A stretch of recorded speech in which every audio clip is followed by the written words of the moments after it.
Welcome back. It's me, Adam, and you are watching Unlimited Options Investing. I have my red shirt on today because it is a bloody Monday. Honestly, ever since the turn of the new year, the first trading day last Monday actually wasn't too bad. I think we were actually green on the day.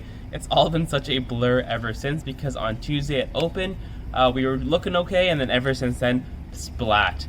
Tuesday, Wednesday, Thursday, Friday, and today, anything technology, high risk. Honestly, there's nowhere to hide these because of the Fed potentially raising rates sooner than expected, and the market is freaking out, similar to the taper tantrum that we had a few years ago at the end of 2018 when the market sold off quite substantially. Not to mention our oh so trusty ascending channel on the charts on our TA that we've been looking at for quite a while now is in jeopardy of losing its trend, and that would be a travesty. I wish, if anything, we broke that ascending channel toward the upside, but here we are right now. Even though we aren't even that high on the VIX, even though we aren't even that high on the fear side of the fear and greed index, Bitcoin right now below 40,000 US, Ethereum below 3,000 US a coin. It's been bloody, but you know what they say? Buy when there's fear and there's blood in the markets, because eventually this will turn around. I don't know when that's going to be. Today, this week, next week, this month, later on in the year, maybe not even this year. We have no idea where that bottom is, but eventually when it does turn around, and I'm talking years and years down the line, looking at the long term, looking at 5 plus 10 plus years down the road, at least if you're in any technology or high risk companies. If you're in your retirement or you're invested more in value, you aren't being hit as hard, but nonetheless you are feeling the effects. But again, depending on your risk management is how you construct your portfolio. All right, getting right into it, looking at the Dow Jones, the DIA ETF, down 1.39% today. So we see today that we gapped down and it continued selling off as the day has been going on. The S&P 500, a similar idea, gapping down, continually going lower and lower and lower. And the Nasdaq, probably the worst of the bunch, down 2.56% today, continuously finding new lows. And again, this is after a few really rough days, from $400 a share down 7.8% on the Nasdaq in just about one trading week. Looking at the fear and greed index, finally we're now in the fear zone. Even after falling last week on Tuesday, Wednesday, Thursday, and Friday, we were still at about 50 at the end of, I think, Friday's close, and then now finally we are now on the fear side. So that was kind of the thing that was concerning for me, is that we were going lower on the Nasdaq where we weren't even fearful yet. Bristol Myers Squibb, mRNA, so healthcare doing a little bit better, just a few companies in those sectors, otherwise pretty much red all across the board.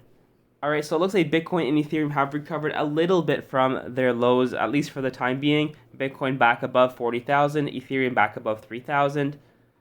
Solana at 132, Cardano $1.12, XRP 73.72 cents, Dogecoin 14 cents, Shiba Inu, Polygon, Crypto.com at 0.44%. Even the website is crashing. Looking at the candlesticks, okay, no emotion here. Looking at Bitcoin first, the US dollar, we did again have a little bit of buying pressure. It looks like we have been consolidating in this area for the last couple of days, but really looking to break this blue line, this downtrend, especially the 20 EMA. You break that, you break the 50, all of a sudden it's all up for Bitcoin again, and then maybe we start reversing. But until we break those, we're just going to continue going lower as we keep hitting this trend line, or that 20 EMA. Ethereum, similar idea as usual.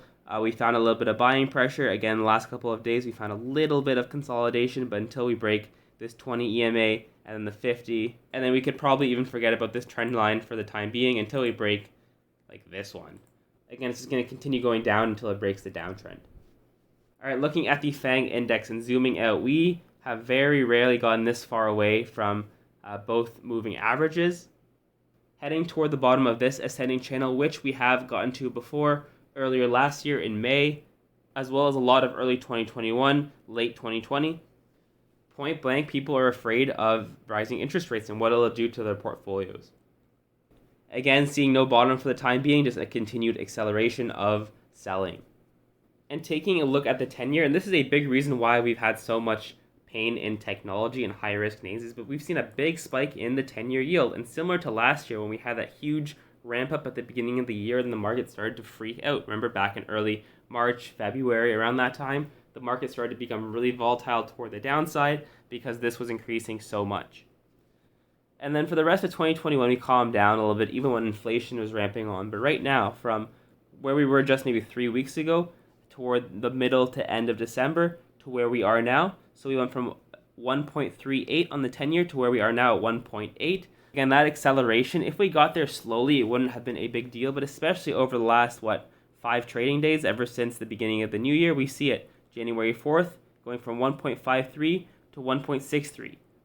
Jumping up, keep going up, going up, going up, going up. There's the top for this one. We've broken our 2020 high instantly, pretty much from the end of March. So what's next? 1.9, 2. Are we going to calm down once we get there? Because at that point, if we calm down, we stop accelerating on the 10-year, we could find a bottom for equities. And maybe that could be an indication before all the fear is out of the market. Potentially, I'm just speculating here, just giving out ideas. We see a spike in the VIX up 22% on the day, now to 23. Again, when the VIX spikes, it's usually very acute. Remember about a month and a half ago, with all the variant concerns, we spiked up and then we stayed there for a bit. And then again, as usual, we came down, spiked up, went down. And then right now we're spiking up again towards the top. And then eventually it's going to go toward the downside. But as usual, we have no idea for how long or for what intensity. And I know that's not really help here. It either goes up, it goes sideways, or it goes down. But just giving ideas here. It's so dynamic. No one has any truly idea. Just giving my opinions. Another important chart that I want to take a look at is the Nasdaq. So first of all, look at the support and resistance channel. This one just said nope, it just got out of it. Not to mention it opened, and right now we are way below our ascending channel that we have been following for about a year plus. So this closes and continues to have weakness. Oh man, then all of a sudden you're looking at what's next? Maybe 353. Let's take a look actually maybe at the weekly. Where is... Yeah, you're looking at maybe 355 where the 50 EMA is on the weekly. And I saw this on another channel on YouTube. This is the first time since the pandemic started that we have closed below the 20 EMA on the weekly. And for this week, for us to gap down, open up, and now we're much lower. Again, where is that buying pressure going to come in? Is it coming in at that 50 EMA, or are we going even lower toward 340 and below? You let me know in the comments below. This could get very ugly. Potentially, maybe not. Maybe we're fine tomorrow and the rest of the week, and then it was all just fears and we're fine. But maybe not. Maybe this is the beginning of something even much, much, much worse.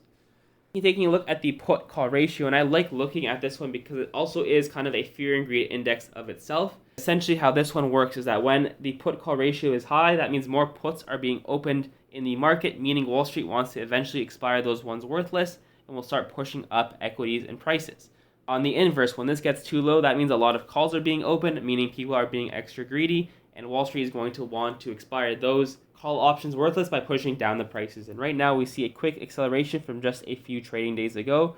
Right now, we're trading at 1.14, and usually, at least it has been a decent indication, whenever it gets around the area where we are right now, around 1.2, 1.3, especially 1.4, usually that's the point where the price starts to reverse. Again, not every time. Anything can happen, but again, just looking at another indication, we're approaching a higher level of puts being opened versus calls.